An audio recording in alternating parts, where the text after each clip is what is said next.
Bonjour à tous, je m'appelle Elsa et aujourd'hui je vous emmène avec moi découvrir la spécialité LLCE anglais. Mais concrètement, on étudie quoi à LLCE anglais? Mais Elsa, pourquoi n'irais-tu pas rencontrer un professionnel? Mais tu as raison Alix, allons rencontrer Madame Josselin, enseignante d'LLCE. Un jour, une spécialité? C'est quoi la LLCE?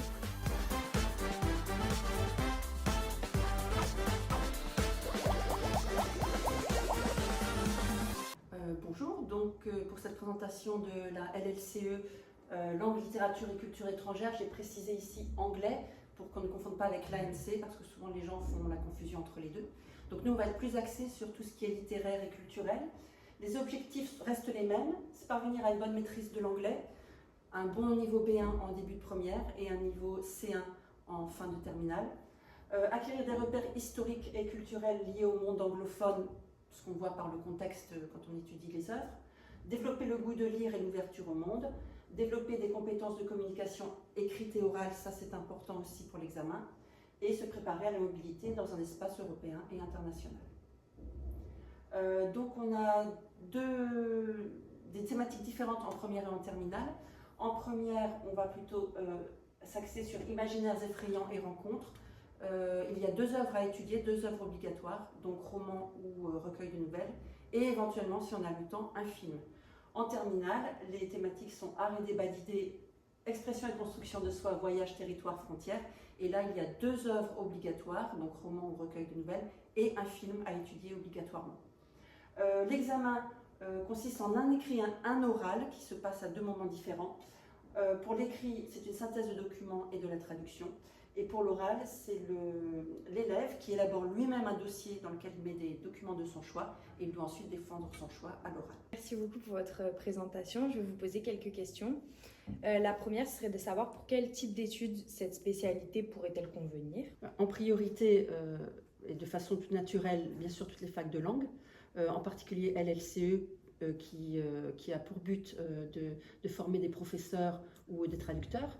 Mais ça peut être aussi très utile dans n'importe quelle fac de langue, en fait, puisqu'on travaille beaucoup l'expression écrite et orale, mais pour justifier ses choix, pour formuler des critiques, etc. Donc ça peut être bien également, je pense, en droit international.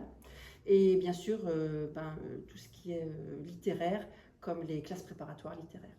Très bien, merci. Maintenant, est-ce que vous pourriez nous dire quelles sont les qualités requises pour prendre cette spécialité?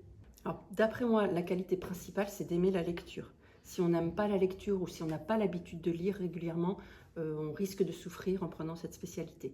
Et il faut aussi s'intéresser à tout ce qui est culturel au sens large, donc le cinéma, l'art, les tableaux, etc.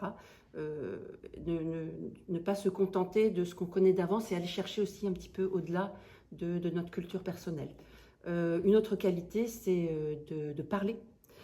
Si on est trop introverti, là aussi on risque de souffrir dans cette spécialité, d'autant, comme je l'ai dit pendant la présentation, qu'il y a un oral qui vaut pour moitié de la note.